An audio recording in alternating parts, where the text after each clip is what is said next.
Hello and welcome to Overtime Hockey Talk. My name is Mark Paul. My co-host Justin Baker and I are ready. I are ready. I are ready? Dude, yes. Dude, yes, we are ready. It is training camp has begun today. And in lieu of training camp beginning, we're just not going to talk about anything training camp. Because who cares? It's the first day where players go and step on a scale. Step on a scale. And they ride a bike for a second and they get exhausted. Dude, did you hear Ovechkin? He wanted to concentrate. He's like, yeah, I got a little leaner, got a little thinner, but he's still 260 freaking pounds, he said.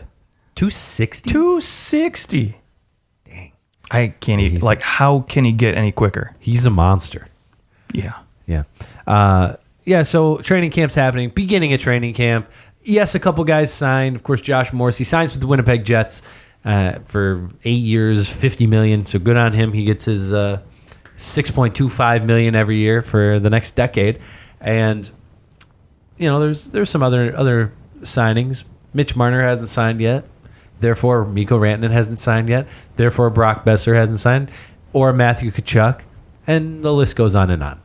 So almost every team, I feel like, has a player missing in training camp right now. Dude, Boston's D is going to be missing two big people if they don't have cap space for it either. I mean, yeah, just so many things going on. And Tampa's waiving two goaltenders today.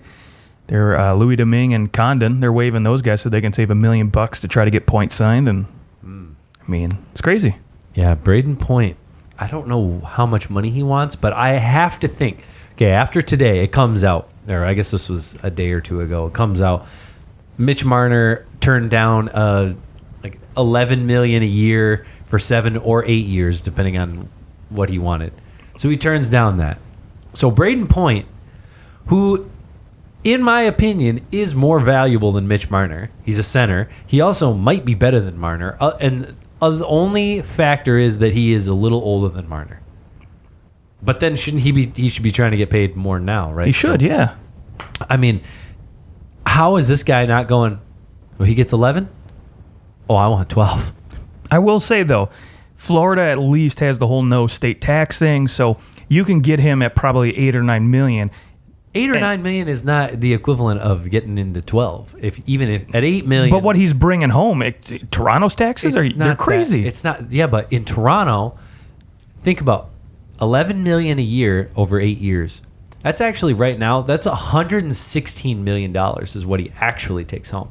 So okay, so over the course of 8 years, he's actually getting paid more like 15 million, about right around 15 million. So, and then okay, let's say he's taxed 45%. Yeah, I don't know. It's crazy in Toronto. Well, yeah, in Canada just in general, but right. Yeah, so it's hard to say, but that's also where he's from, anyways, Mitch Marner. But I understand. I do think for me, I'd be like, no, I want the money I deserve. Like if this is how much money I should get, this is how much money, you know, he might be saying that. Right, and they have the absolute right. I mean, you've led your team in points the last 2 seasons. Granted, you make this big jump in point totals because you can make the argument, oh well, John Tavares. So, you know. Right. What doesn't matter. You still go out, you performed, right? You put up the points, and you say, I want this kind of money. This is what I think I deserve. And we're in a new era now where guys can't, you know, be conned in anymore, really, to signing these little, you know, bridge deals at, you know, $6 million like McKinnon did. And now they're looking at that and be like, wow, what a steal. Like, that's not happening anymore. No one wants, I mean, and I don't think, obviously, the Leafs offered 7 years at $11 million. Right. They're not like that's not a lowballing him. Yeah, that's not a steal. But he's pissed because he's making less than Panarin and less than Matthews, and he thinks he wants more. Is what I keep hearing. Yeah, and that's insane. Well, you're not a center. I mean, granted, I think that maybe offensively Marner is better than Matthews, but Panarin was an unrestricted free agent, could go wherever he wanted. So it's different. Also, Marner definitely not better than Matthews. Definitely not. Especially a goal scorer. Matthews has got the best wrist shot in the league, I think. But that's and maybe point to another center who is a better goal scorer than Austin Matthews. You could maybe argue Sidney Crosby. Yeah, His tenacity is... Of course, but a very different player. I mean, even Crosby has proven he can score goals. Of course, he has himself a Maurice Rocket Richard trophy, but now, especially now, right now, he's not exactly. He's more like a 30-goal guy. Matthews, I think it's feasible to say that there's a good chance he'll end up with 50 at some point. I would think so. Some point in the next 3 or 4 years, he'll probably end up with 50. If he can stay healthy and play more than 65 games. And if they put somebody on the wing with him who can dish the puck. Well, I mean, if William Nylander's playing with him, he should be okay. Jeez, we'll see if Babcock just... yeah, we'll see. Well, with that said, let's dive into the reason that we're really here. That is to list off the top 10 players from the Vancouver Canucks and the Tampa Bay Lightning. And we have been doing this series now, I think this is our seventh time doing this. So there are lots of other teams out there that you can go back into previous shows and listen to the rankings of those teams: the Detroit Red Wings, Nashville Predators, and the Dallas Stars, and the Hurricanes, Wild, and the Penguins, and the Bruins, and the Capitals. All those teams, and more. Today we're going to do the Canucks and the Lightning. And with that said, let's start with the Vancouver Canucks, and let's start with your just missed. My just missed. Okay.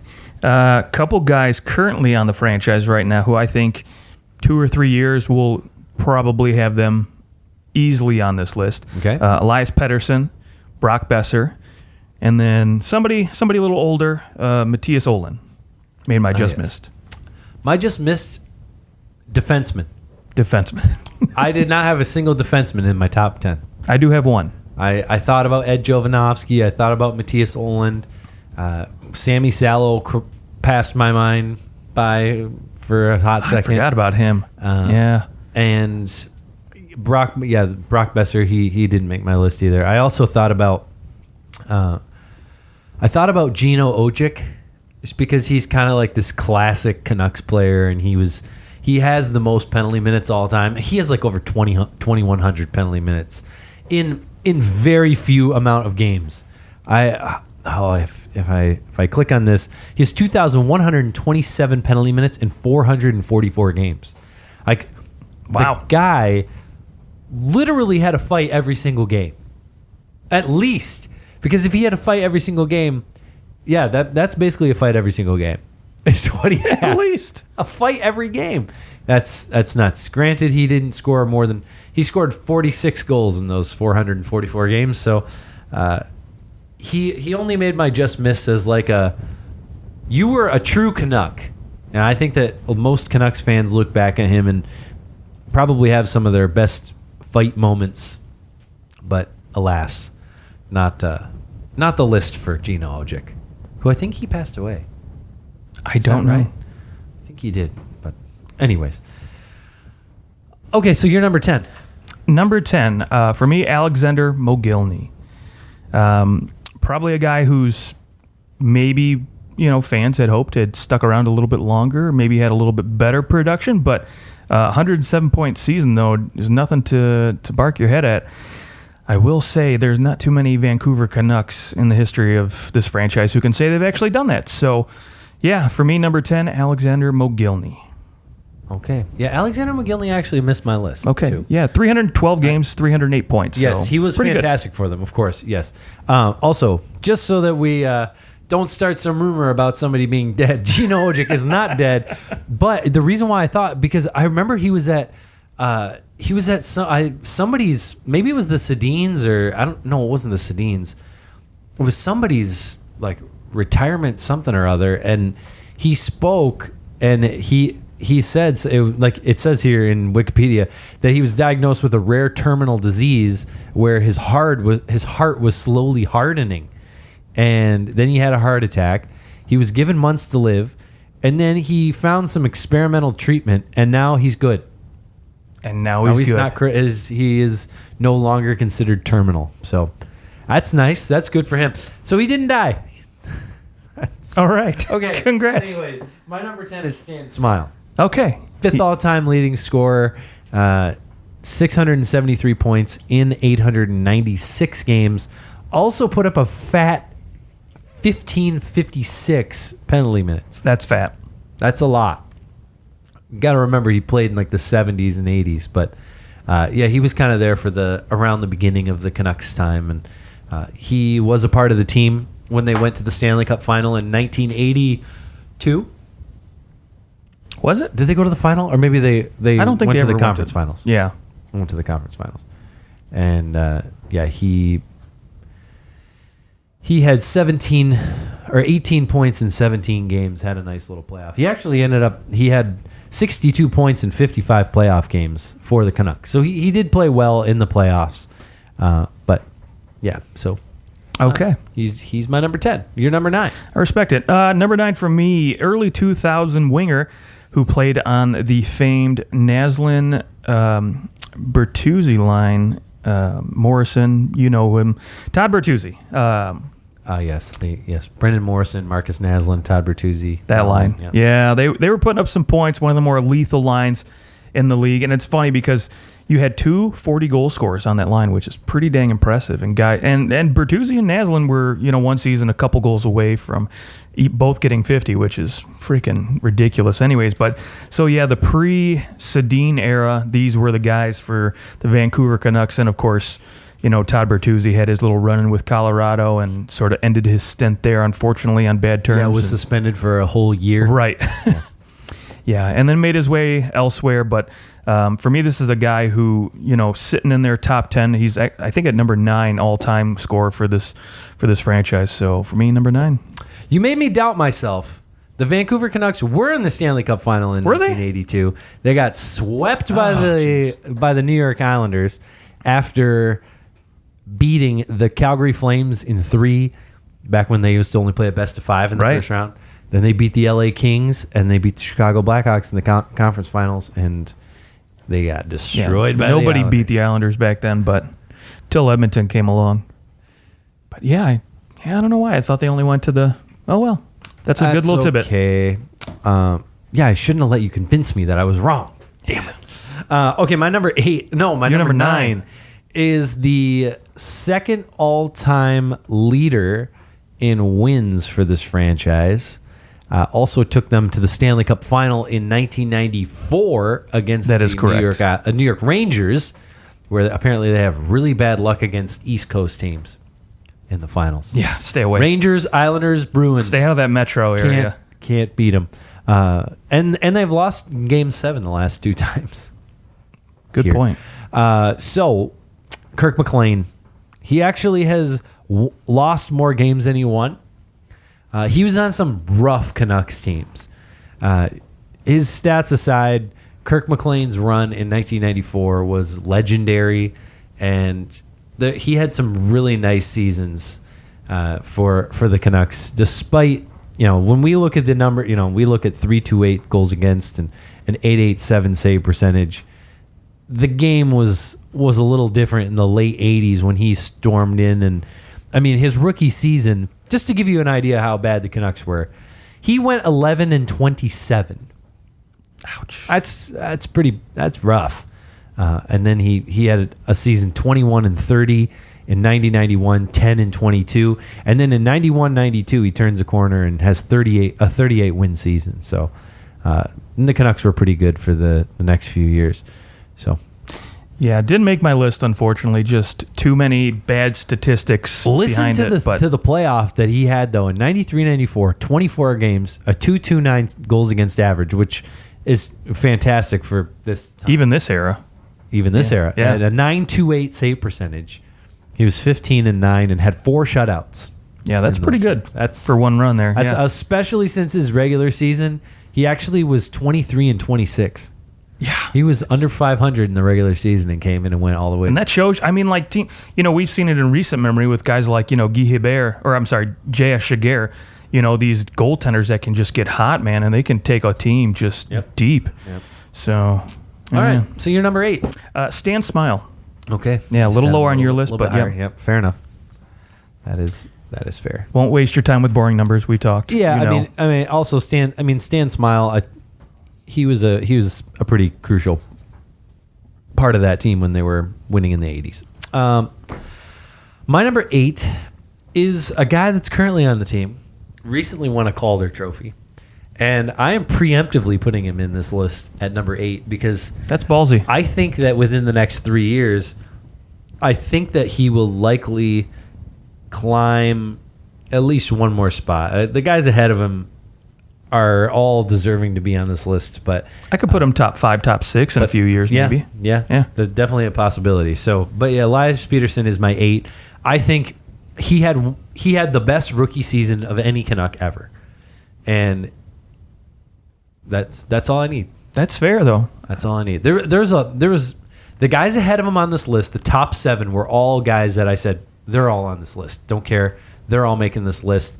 The next guys, it was like, okay, yeah, Stan Smile, nice. Okay, he's on there because he happened to be the guy who had the most points from his era, and Kirk McLean, But Elias Peterson, I think he deserves to be on this list now.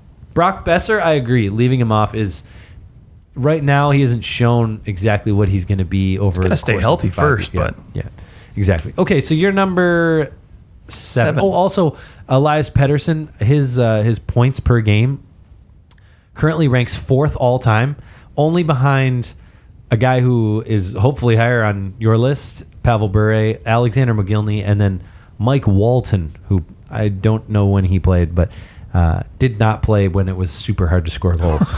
So it's he definitely is a guy who's up there in terms of tremendous seasons, 66 points in 71 games. So. All right. Number 7 for me. The all-time leading scorer for a defenseman for this franchise, Alexander Edler. Okay. Yeah. Not the flashiest of guys on the back end, but he is super steady and super happy to see him, get signed back up with this team for a couple more years. And oddly enough, it's funny that his contract ends the same time that Mr. Quentin Hughes' contract ends as well. If we're preemptively trying to piece together a puzzle here, but this is a guy who just steadily puts up 30 points a season, goes about his business. He's just rock solid on the back end, and he's never been a guy where you worry about him, right? I remember back when he and Dan Hamhuis were like the two big guys on the blue line, and they're shut down guys, right? And then they were, all those rumors too. I know Detroit for years. I mean, just it seemed like for 4 or 5 years straight they were trying to make a play for him to bring him to Detroit, and it never really panned out because he was that valuable to Vancouver, and I think that to me was a big tip of the cap to get him on my list here at number 7. Okay, missed my list. Like I said, no defenseman on my list. My number 7 is Todd Bertuzzi. Okay. So little spot higher. You have him a little higher. Yeah. Yeah. I assumed he was on your list. He is the 9th all-time leading scorer, 449 points in 518 games. But yes, again, he's that crucial power forward piece in that line of Morrison, Naslund, and Bertuzzi.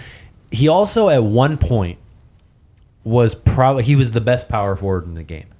It was kind of when Eric Lindros had started to dip, and Todd Bertuzzi kind of took the mantle there for a couple of years. Right, and Jerome McGinley wasn't quite there yet. Murderer, but not a murderer. Not a literal murderer, but like as close as you can get to freaking murdering a guy on the ice, he basically did it. Ugh. It was like a step back from... what's funny is that Marty McSorley literally took his stick and tried to slice a guy's head off with his stick. He gets suspended for like 25 games. Todd Bertuzzi punches a guy from behind, and he gets suspended for a whole season. Why? Because he told people he was going to do it beforehand.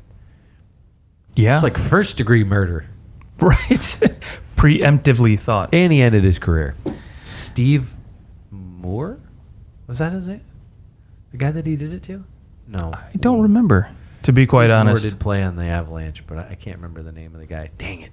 We'll look it up. But yeah, he, and he was a guy who was scoring a lot of goals too. So Todd Bertuzzi, my number 7. Okay. And if he had played, if he hadn't done that, he played that extra year in Vancouver.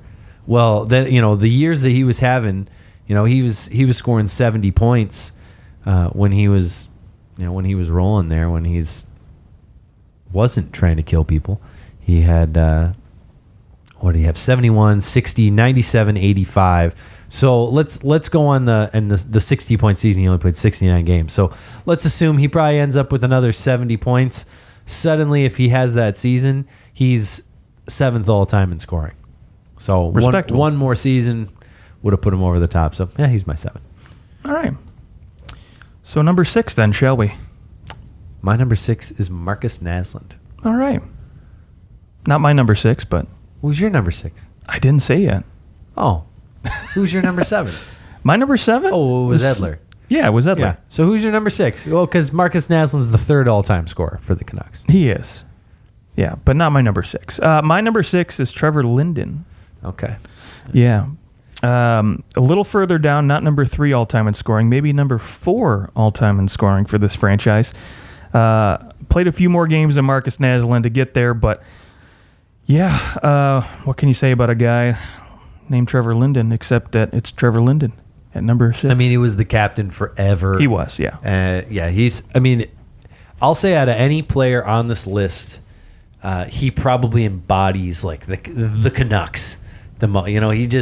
He is a Canuck through and through, other than maybe the guys that are likely near the top of your list, possibly twin brothers, I don't know. They are like modern Canucks, whereas Trevor Linden is the like 90s, early 2000s Canucks. Right, and after he left, and mid 2000s as well, he left, right. Went to the island, to Montreal, Washington, and came back. And when he came back, I mean, it was, obviously he was a little past his prime. Yeah, but it was. And it lasted a few years. It was pretty good for him. He was there for 5 years at the end. Yeah. 6. He was there for 6 years at the end. Wasn't as productive as he was his first go around with the team. He was like a third line kind of guy. Yeah, but still, I mean, he was a leader in that room and well respected. So for me, number 6, Trevor Linden. Okay. So let's talk about Naslund then. Well, the reason that I have Naslund, and I have Trevor Linden a couple spots higher. And the reason being is because I'm thinking more outside of the point total. I'm thinking the fact that he was the captain. He did lead that team to a Stanley Cup, whereas a Stanley Cup final. Right. Whereas Marcus Naslund was really never a part of a big playoff push. My best memory of the Canucks with Marcus Naslund in the playoffs is like, holy crap, they're up 2-0 on the Red Wings. And the Wings won 4 straight and dumped them out. So I just don't think that they had the kind of playoff success. And so that definitely plays into when we're really splitting hairs here. The Canucks only made the playoffs 4 seasons when he was there, and they went on one run. In 2002, 2003, they went on a nice run. He had 14 points in 14 games, but overall, you're talking in 06-07, he had 5 points in 12 games for the Canucks. I mean, there were times where he wasn't really producing a whole lot. He had 2 points in 6 games in 01-02. That was the series against the Red Wings, I think. Yeah. That was the year they won the Cup.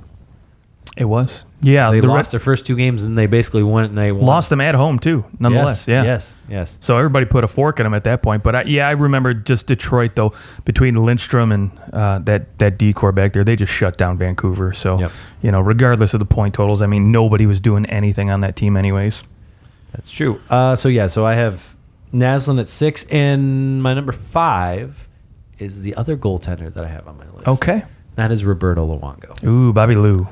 All-time leader in wins, all-time leader in pretty much everything in terms of goaltending. I believe in shutouts, just not the all-time leader in losses. So that's a good thing. But that's a very good thing. Yeah, for a guy who played 448 games for the franchise to have a .236 goals against average and a .919 save percentage, he is. I mean, the only reason. So Trevor Linden is my 4. I'll just throw him out there. Yeah. So Trevor Linden's my 4.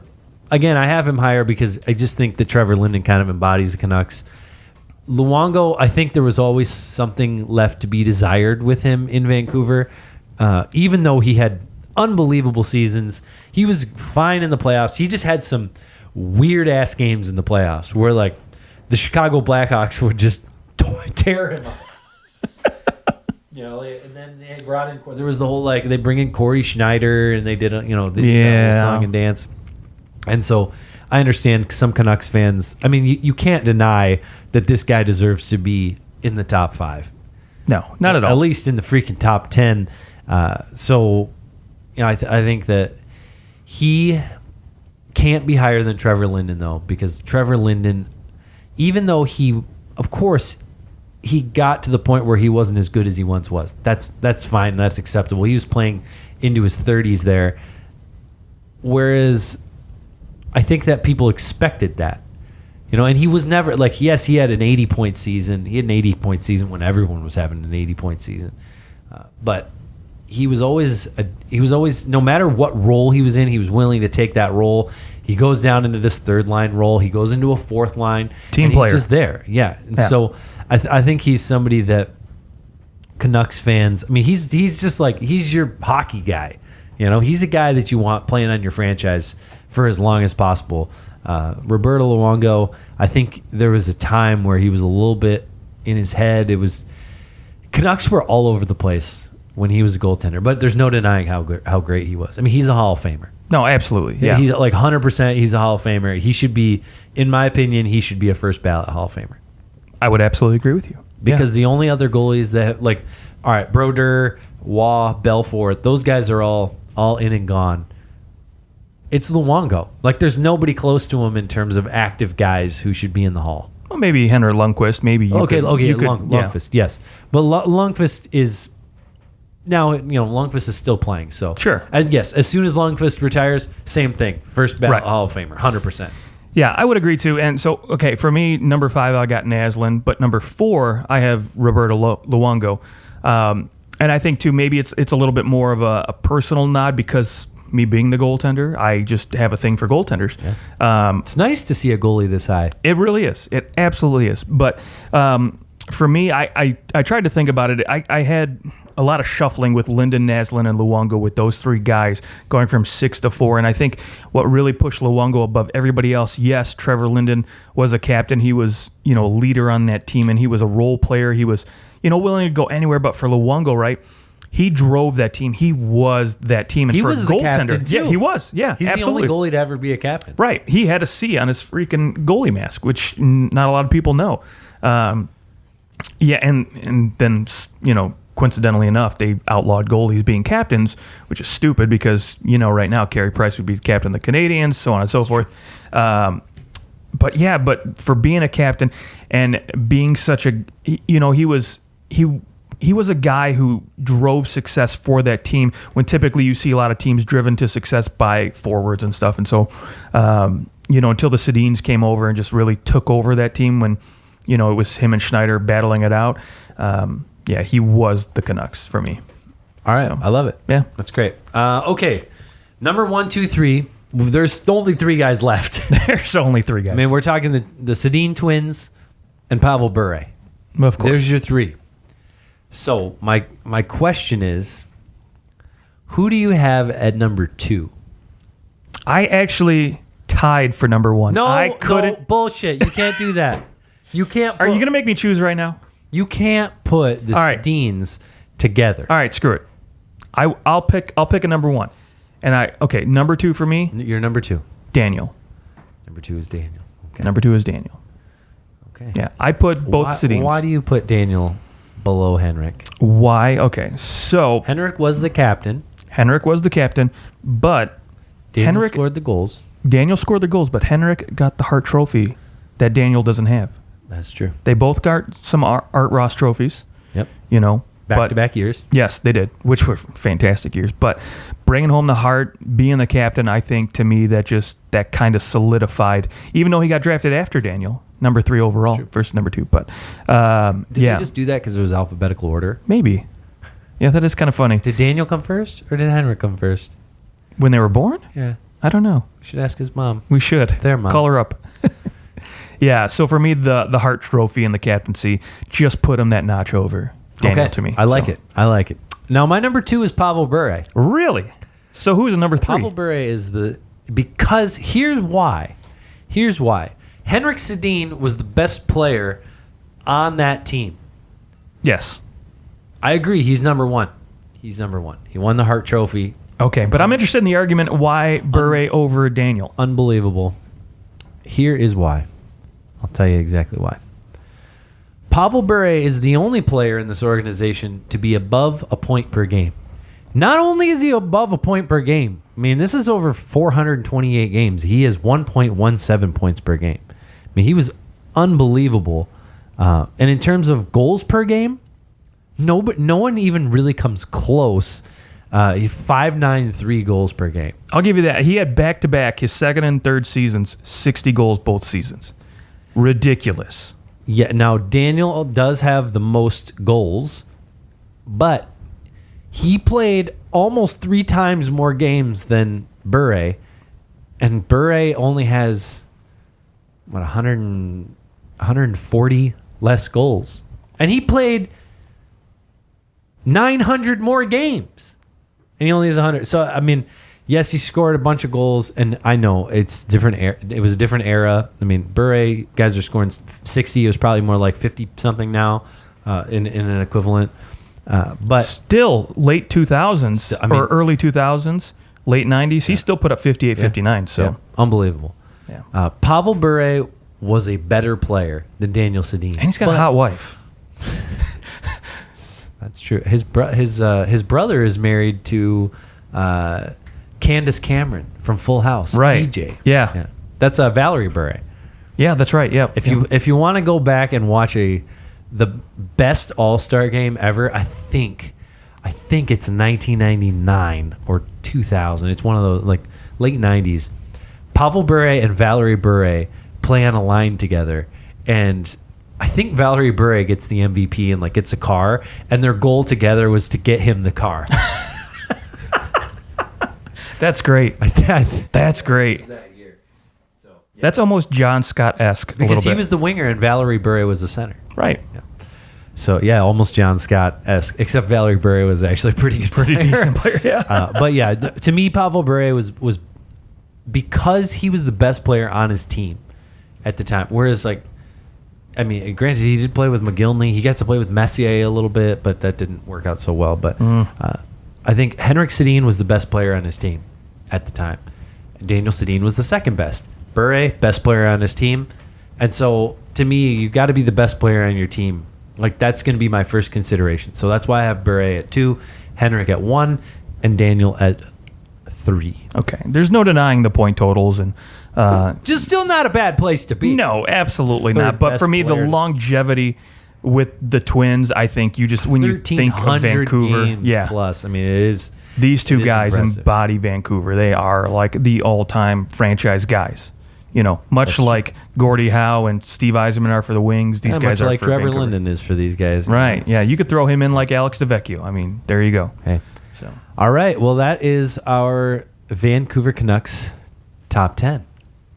If you disagree, we'd love to hear it on Twitter at OT Hockey Talk, and share this episode with other Vancouver Canucks fans like yourself, or maybe you're not and you just like hockey. But yes, you can share that on Twitter. Also, if you are a small business owner, Amazon has a business account. Make workplace procurement easier with convenient delivery options, simplified purchasing workflows, multiple payment options, and a competitive marketplace with business-only pricing and quantity discounts. I want that business-only pricing. I get it. I want the discounts. I get the discount because we have a business account. That's right. For our podcast. Well, like, I have a podcast network that I hate you. I just say, hey, here's, hey, I have my things. So I get a discount on Amazon. So you can have a discount on Amazon. You just have to have a business. Anyone who makes purchases for work can create a free account for their business. There's a link in the description. They don't give me a special like othockeytalk.com or like amazon.com/othockeytalk. None of that. Just click the description. Click the link in the description for it. It's there. And if you want to open a business account, please do so. And with that, let's move on to the Tampa Bay Lightning. Yes. And the top 10 players to come from the northwest side of Florida. Does it feel weird to say the northwest of Florida? Yeah, I think it like Destin or cold over in that area. Jacksonville maybe, but it's like central Florida. Yeah, maybe a little closer to that. Who just missed your list for the Tampa Bay Lightning? For Tampa Bay, I've got a defenseman and a couple forwards here for you. I've got Dan Boyle, Tyler Johnson, and Vinny Prospal. Okay. All three missing my list.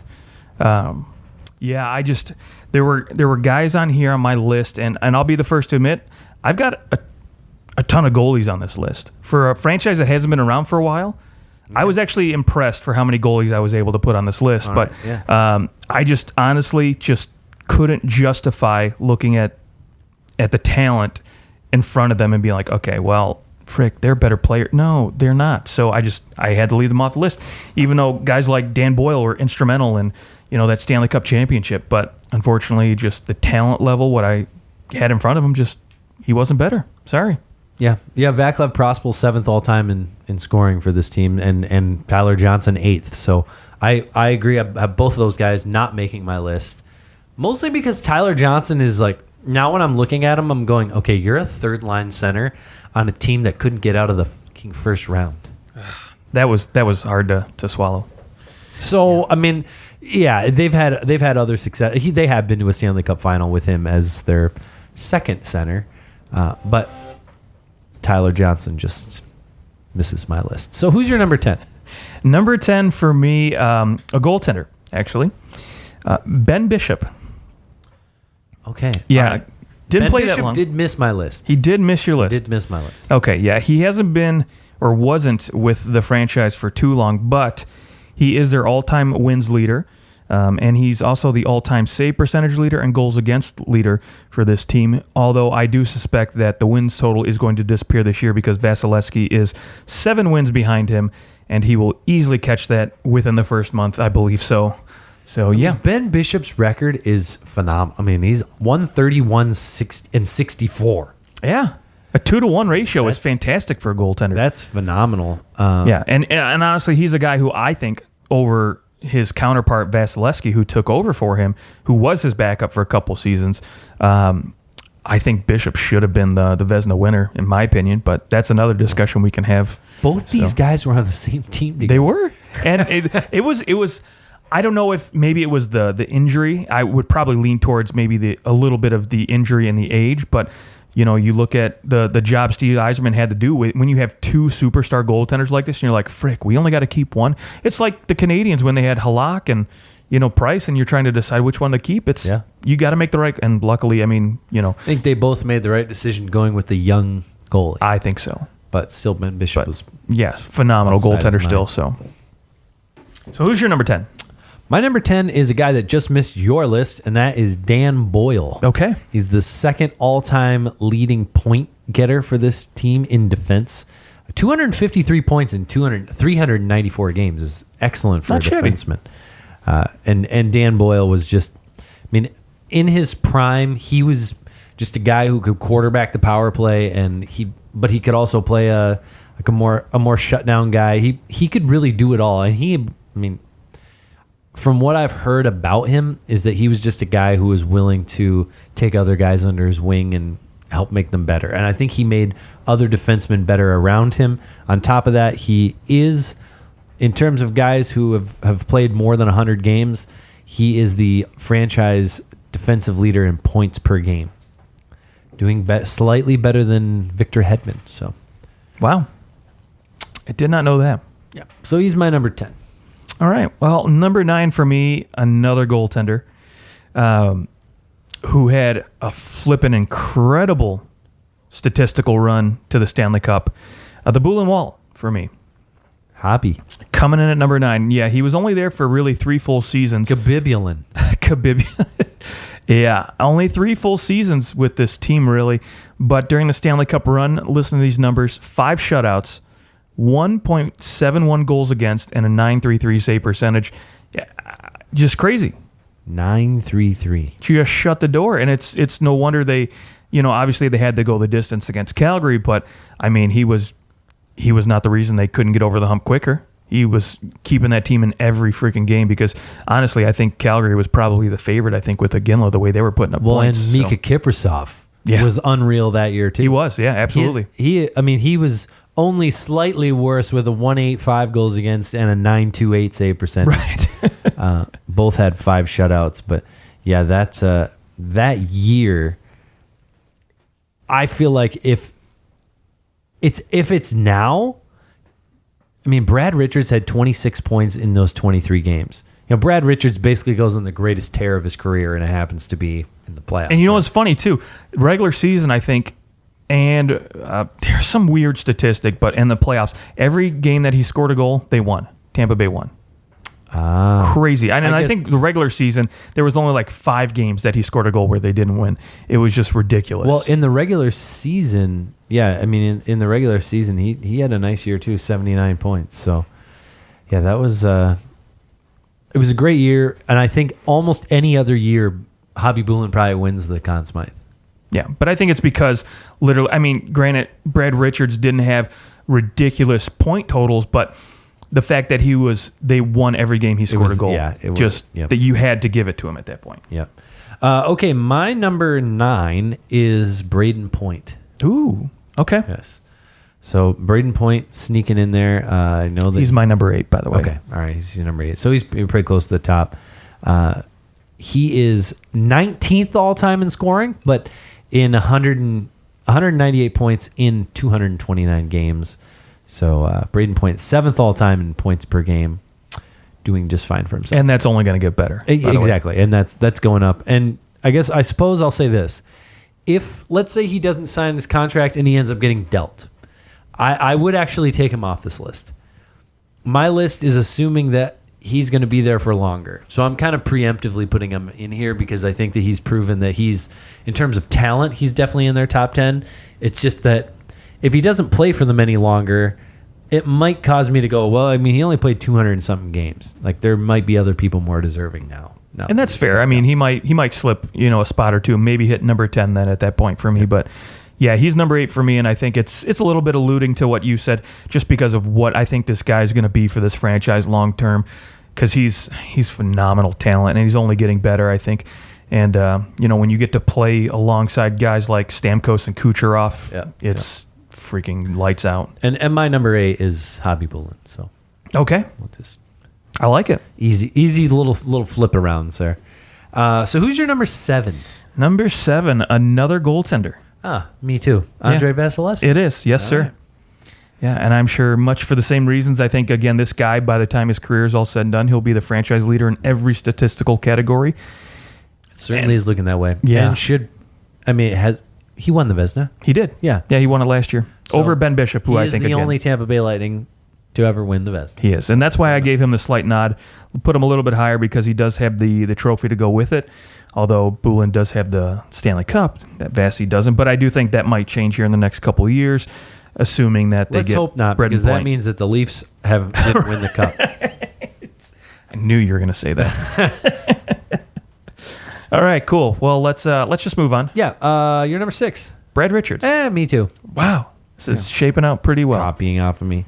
4th all-time in scoring. He has a Conn Smythe trophy and 489 points in 552 games. So just an all-around great playmaker, guy who made his teammates better. I think he kind of lost some speed towards the end there, but not towards the end of being a Tampa Bay Lightning. So, all right, more as like a Dallas Star, right?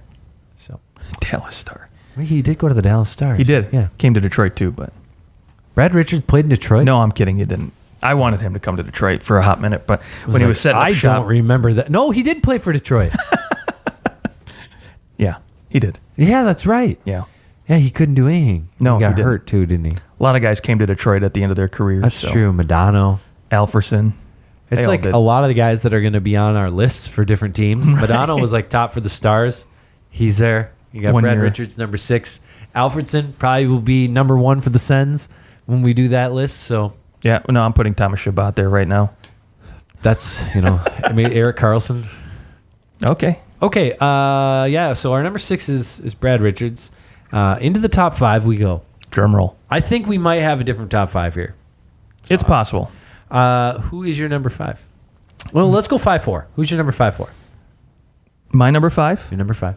Victor Hedman. Number 4, Kucherov. Okay. All right. So we do. Yeah. We have my number 4 is Victor Hedman. Okay. And my number 5 is Vincent Lecavalier. Wow. Okay. I have Lecavalier a little bit lower. You know what? Hey, I can respect it. I'll tell you why I have him a little bit lower. But let's hear. Granted, he is second most in points for this organization. He has also played the most games for this organization. Still getting paid by this organization. Still an employee, I guess, technically, of this organization. I will say that the minus 116 does cause for a little bit of pause. I know that because, we're talking like years where, the year that they won the Stanley Cup, he was a plus 24. I don't usually put a whole lot of stock into plus minus, right? But no, same. But you got to think, a guy is the best player on his team. What's happening to where he's on the ice for all these goals against? When he also had Martin St. Louis on his wing, who is definitely not a minus 116, or he's a plus 31 over his career, so still not like crazy unbelievable. Like Kucherov is a plus 102 already. Right. But you look at, okay, I'll give him a pass his rookie year, the year after his rookie year. Tampa obviously was not good. So, and really he was kind of coming into his own. But minus 19, minus 25, minus 26, minus 18. Okay, so we've got those years out of the way. But then you've got the year he had 40 goals and 92 points in 07-08. He was a minus 17. When he had 108 points, he was only a plus 2. Yeah, that's tough. That's tough to swallow. He was never really known as a defensive-minded guy. No, though, and he's costing his team 5-on-5 because he was slow. He was he was a great player when he had the puck. But the reason why he kind of fizzled out severely towards the end, guy couldn't skate. That's very true. The guy couldn't skate. So I think that's my one knock on it. Like the guys that I have ahead of Lecavalier, Victor Hedman. Norris Trophy winner. Yeah, Victor Hedman. He is best defenseman ever played for this organization and is maybe the best defenseman in the league. Absolutely. I can't put a guy who Vincent Lecavalier was never the best player in the league. There was probably a time, but you can't really say that about top 5 center. Yeah, but you can't really say that Hedman is the best player in the league either. I can say that Hedman's the best defenseman. Sure, but I would never say that Lecavalier was the best forward or the best center. Yeah, well, best at his position. Okay, fair enough. So that's why I have a guy like Hedman ahead of him. So my number 3 is Nikita Kucherov. Okay. He makes my top 3 because, the guy has a Hart Trophy. The guy has won the league scoring title. And he is not even close to being done. He's averaging more than a point per game in his career, and he's playing right now. I will say, though, another year or two, Kucherov makes my top 3. Yeah. It's fair. Yeah. I understand. It's hard when you look at a guy who's got 462 points, and then you look at the top 3 who all have over 300 more points than that. I understand why he maybe isn't in the top 3 yet. Well, for me, okay, so Vinny Lecavalier is at number 3 for me. And I think when you look at a team, right, and you think of a team, like right now, last year you probably think of Kucherov when you think of this team, right? Or Stamkos, yeah. But that's the thing, right? When it was Lecavalier's team, it was him and St. Louis. That was it, right? And Brad Richards. Even when they won the Cup, Brad Richards was leading the team in scoring. Yeah. It was a 3-headed monster for sure, but Lecavalier, he was a leader on that team, right? I don't necessarily think of Kucherov as a leader. I think of him as just a guy that's going out there and just putting up numbers, quietly going about his business. That may be true. And so for me, just the intangibles I think Lecavalier brought leadership-wise, just, and then the fact that he did bring home a Stanley Cup for this franchise, he was a big part of that. If he had been a guy that, maybe was like a third-line center, was still coming into his own, then I would definitely be like, okay, well, Kucherov, I'll give you the nod, because offensively speaking and talent-wise, I think Kucherov is far beyond better than Lecavalier ever was at his prime. So, I don't know. But it's just, to me, it's the hardware and leadership that just kind of give him the slight nod, and the fact that he's up there in terms of points for this franchise too. So yeah, absolutely. Okay, so then obviously number 1 and 2, St. Louis and Stamkos are in there. We got him. So who is your number 1? St. Louis. Okay, me too. I had to. Just, again, franchise leader in terms of points. Oldest player to ever win a Hart Trophy. Right, and he's got the Hart. Total. In the Stanley Cup, I think, when you just compare accolades, I think, Stamkos at the end of his career will probably be number one on this list for me. This dude was undrafted. But yeah, he was insanely good, though. Nobody liked the small. He was Johnny Gaudreau in terms of small guys that people didn't think could make it in the league before. He was like Johnny Gaudreau, except for he could pass like Joe Thornton. Yeah, he was really good at passing. Really good. And he could still do it into his late 30s, too. Yes. Well, yeah, he's the oldest guy to ever win the scoring title. There you go. I think he did win it in the lockout. The lockout season, yeah. Which 60 points in 48 games. I mean, still crazy, but and I mean, we're still talking about a time when goal scoring wasn't exactly through the roof. So yeah, there you go. There's your Tampa Bay Lightning top 10. If you think Stamkos should be ahead of Martin St. Louis, I want to hear why. Also, just to fact check it, not oldest guy to win the Hart, oldest guy to win the Art Ross. Yes, he won the Hart in 2004 when he had 94 points in 82 games. Right. He didn't win the Hart in 2012 or 13 or whatever it was. 13, yeah, he won the Art Ross with 60 points in 48 games.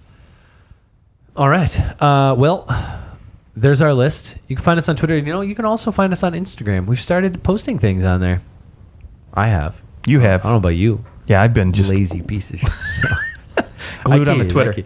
So it's you can also find us on Instagram. Our handle is also OT Hockey Talk on there, and so take a gander. A few more pictures. Some of the stuff we post on there also end up on Twitter. But we're gonna start doing some Instagram stories and some mid-game kind of different fun things throughout the season. So as we continue to grow, continue to follow us and interact with us. And thank you for listening. We'll talk to you guys soon.